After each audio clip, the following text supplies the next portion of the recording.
Law of conservation of energy. Energy can neither be created nor be destroyed. It can be converted from one form to another. The total amount of energy in the universe always remains constant. The sum of various energies in the universe remains constant. When there is transformation of energy from one form to other form, the total energy remains conserved. To understand this concept very well, we will have to see 4 examples. Example 1. At a hydroelectric power station, water is stored at a great height.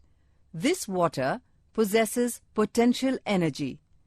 The water is allowed to flow under gravity to a lower level through large pipes.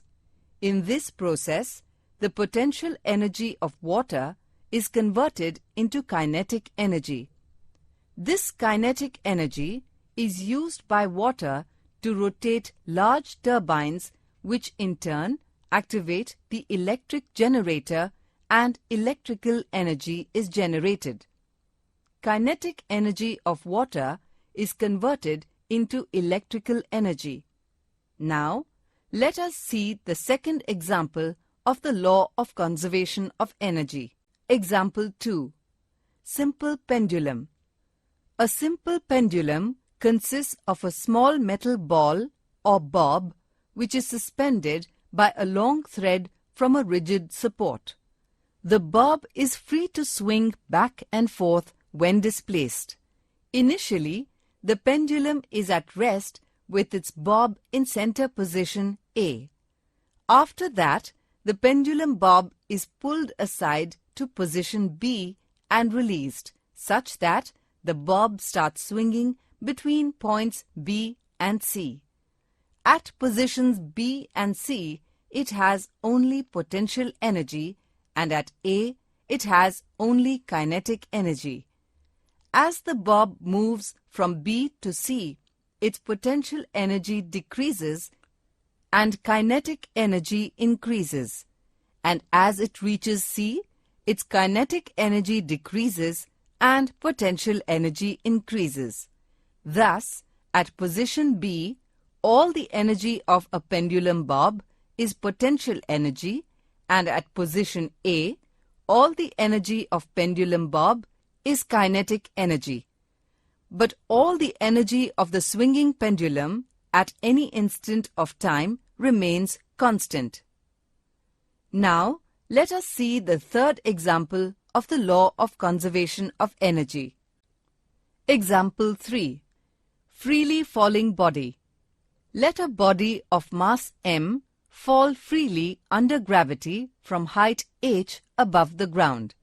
Let us calculate kinetic energy and potential energy at various positions, say A, which is at height h above the ground level, and at B, when the body has fallen a distance x, and at C, which is on the ground. 1. At position A. The initial velocity of body u is equal to 0 since the body is at rest. Therefore, kinetic energy is equal to half m multiplied by v square is equal to 0. Potential energy is equal to m multiplied by g multiplied by h. Therefore, total energy is equal to 0 plus m multiplied by g multiplied by h is equal to mgh. 2. At position B. Let v1 be the velocity of the body at B after falling a distance x. Thus, u is equal to 0, s is equal to x using equation. Therefore, v square is equal to u square plus 2 multiplied by g multiplied by s. Therefore, v1 square is equal to 2 multiplied by g multiplied by x. Kinetic energy is equal to half m multiplied by v1 square. Therefore, kinetic energy is equal to half m multiplied by 2 multiplied by g multiplied by x. Therefore, kinetic energy is equal to m multiplied by g multiplied by x. Now at B, above the ground level, that is h minus x, potential energy is equal to m multiplied by g multiplied by the difference of h and x. Total energy is equal to m multiplied by g multiplied by x plus m multiplied by g multiplied by h minus x.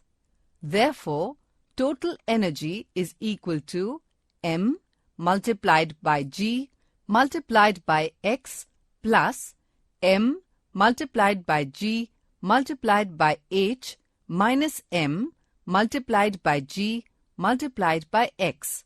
Therefore, total energy is equal to m multiplied by g multiplied by h. At position C, let v be the velocity acquired by the body on reaching ground. Then u is equal to 0, s is equal to h. Therefore, v square is equal to u square plus 2 multiplied by g multiplied by s. Therefore, v square is equal to 2 multiplied by g multiplied by h. Therefore, kinetic energy is equal to half multiplied by m multiplied by v square.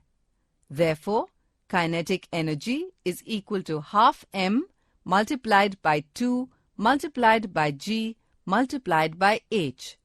Therefore, kinetic energy is equal to m multiplied by g multiplied by h.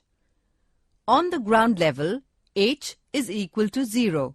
Therefore, potential energy is equal to m multiplied by g multiplied by h is equal to 0. Total energy equals kinetic energy plus potential energy.